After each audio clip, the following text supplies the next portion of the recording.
दोस्तों,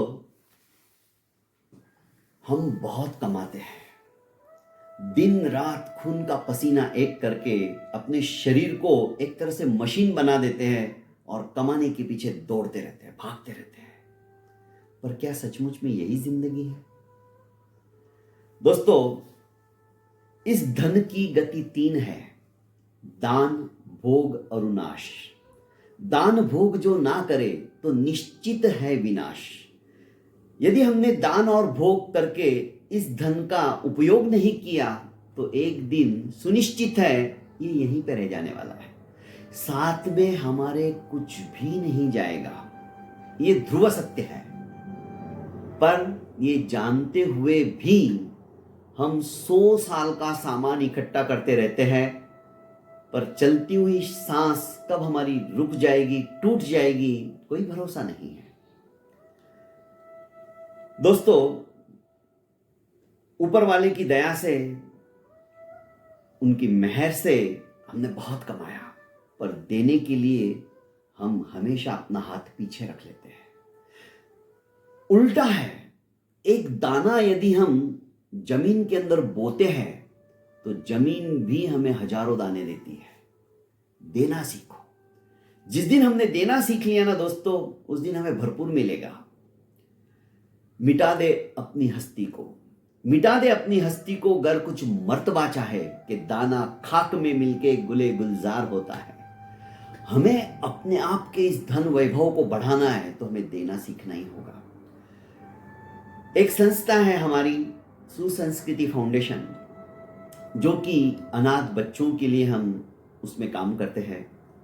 जो असहाय है, HIV पीड़ित है, एड्स ग्रस्त है, जिन किसानों ने आत्महत्या कर ली है, उन किसानों के बच्चे हैं, उनका पालन पोषण, उनके जीवन का निर्वाहन, उनको उचित शिक्षा, ये सब कुछ काम हमारी ये संस्था करती है। इस संस्था की वजह से हम कई जगह चैरिटी शो भी करते हैं। हाल ही में हमारा एक नया चैरिटी शो होने जा रहा है, जिसमें हम लोग क्या कर रहे हैं कि एक मुट्ठी अनाज इकट्ठा करते हैं। एक मुट्ठी अनाज के पीछे हमारी एक संकल्पना है। छोटा सा बच्चा भी यदि अनाज हाथ में लेता है तो नियर अबाउट 365 दाने आते हैं। 365 दाने, साल के 365 दिन, अर्थात एक दिन का एक दाना भी यदि हमारे घर से उन अनाथ बच्चों के मुंह में चला जाए तो इससे बढ़कर और क्या पुण्य होगा। क्योंकि कहावत है, प्यासे को पानी और भूखे को भोजन यदि हमने करा दिया, दे दिया, तो दोस्तों इससे बढ़कर और कोई पुण्य नहीं है। ऐसे ही चैरिटी शो के अंदर एक दिन बड़े बड़े मेरे दोस्त लोग भी थे, जो कि अरबोपति, खरबोपति, लखपति सभी आए थे। हॉल फुल था। हमारी जो फाउंडेशन की अध्यक्षा है, उसे सख्त हिदायत दी थी कि आपको जो भी डोनेशन मिल रहा है उसकी रिसीट बना के देना है। एक व्यक्ति आया और उसने अपने जेब से 1 का कॉइन, 2 का कॉइन, 5 का कॉइन, 10 का कॉइन, ऐसे कॉइन निकाल कर इकट्ठे करके 51 रुपीज दिए और कहने लगा कि मैडम मेरी रिसीट मत बनाइए। तो हमारी अध्यक्षा ने कहा कि क्यों? कि नहीं, मुझे नाम की जरूरत नहीं है, आप ये मेरी तरफ से रख लीजिए, गुप्त दानी ऐसा कर दीजिए। क्योंकि दोस्तों, जिस हाथ से हम दे रहे हैं ना, इस दूसरे हाथ को भी पता नहीं चलना चाहिए, वो ही सच्चा दान होता है। पर आज हम क्या करते हैं, थोड़ा सा भी कुछ दिया तो हम कहते नहीं, मेरे पोते का भी नाम धर्मशाला के इस हॉल के ऊपर आना चाहिए कि हॉल का पैसा मैंने दिया है। मेरे पोते का, मेरे बेटे का, सबका नाम आना चाहिए। हम नाम के लिए करते हैं। नाम दोस्तों किसी का रहा नहीं है। आप काम करो, नाम तो अपने आप हो जाएगा, पर हम वैसा नहीं करते हैं। खैर, उस व्यक्ति ने 51 रुपए दे दिए तो हमारी अध्यक्षा, उस समय मैं एंकरिंग कर रहा था, वो आई और कहने लगी कि भैया कोई बाहर आया हुआ है और उसने 51 रुपीज दिए और कहता है कि रिसिप्ट के ऊपर मेरा नाम मत डालो, और नाम भी नहीं बता रहा है। मैंने कहा ऐसा कौन है भाई? गाना चल रहा था, तब तक मैं बाहर जाके देखता हूं, उससे मिला, मुझे भी उसने यही जवाब दिया मैंने संक्षिप्त में 2 मिनट में उसे हमारा एक मुट्ठी अनाज योजना और सुसंस्कृति फाउंडेशन अनाथों के लिए क्या क्या करता है ये सब कुछ बता दिया। वैसे उसने बैनर्स पे पढ़ लिए थे स्लोगन वगैरह। हमारी एक वैन भी थी, उस वैन के ऊपर मराठी में एक जिंगल बज रही थी, चला चला रे चला चला, एक मुट्ठी अन्न देऊ चला, दारी आला आहे सुदामा, कृष्ण एकदा हो चला। मतलब आपके दरवाजे के ऊपर सुदामा आया है, कम से कम आप कृष्ण बन के उसके झोली में कुछ तो दो, जो आपके लिए भी चावल लेके आया है, पोहे लेके आया है, सुदामा के पोहे। ये जगत विख्यात कथा है।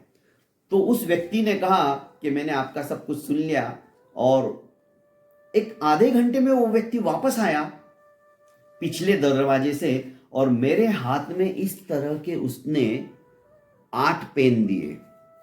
मैंने कहा ये क्यों? कि नहीं, आपके जो जो सिंगर है ना उनको मेरी तरफ से गिफ्ट कीजिए, वो बहुत अच्छा गा रहे हैं और आप एक समाज के लिए अच्छा काम कर रहे हैं। पर मैंने कहा आप कौन हो, आपका नाम क्या, मुझे बताओ तो सही, आपने अभी अभी 51 रुपए भी दिए। उसने कहा सर मैं बहुत गरीब व्यक्ति हूँ, साइकिल के ऊपर मैं ये पेन बेचता हूँ सारा दिन। ये 3 रुपए का पेन मैं 5 रुपए में बेचता हूँ, और जो 2 रुपए की इनकम होती है इसे पूरे पेन बेच के जो मैं कमाता हूँ उससे मेरा गुजर बसर चलता है। पर आप जो काम कर रहे हैं, मैं ज़्यादा पैसे तो नहीं दे पाऊंगा, पर आज की जो कमाई थी मेरी वो मैंने आपकी झोली में डाल दी। आप बहुत बढ़िया काम कर रहे हो। दोस्तों, मेरी आंखें नम हो गई। सच्चा दानी तो यह व्यक्ति है जिसे नाम की भी परवाह नहीं है, और जो एक एक रुपया इकट्ठा करके अपने जेब से, उसका घर चलने वाला है, वो भोजन करने वाला है, उन पैसों से उसका परिवार पालने वाला है, वो पैसे भी उसने जेब से निकाल कर हमारे झोली में डाल दिए। कितना बड़ा दानी।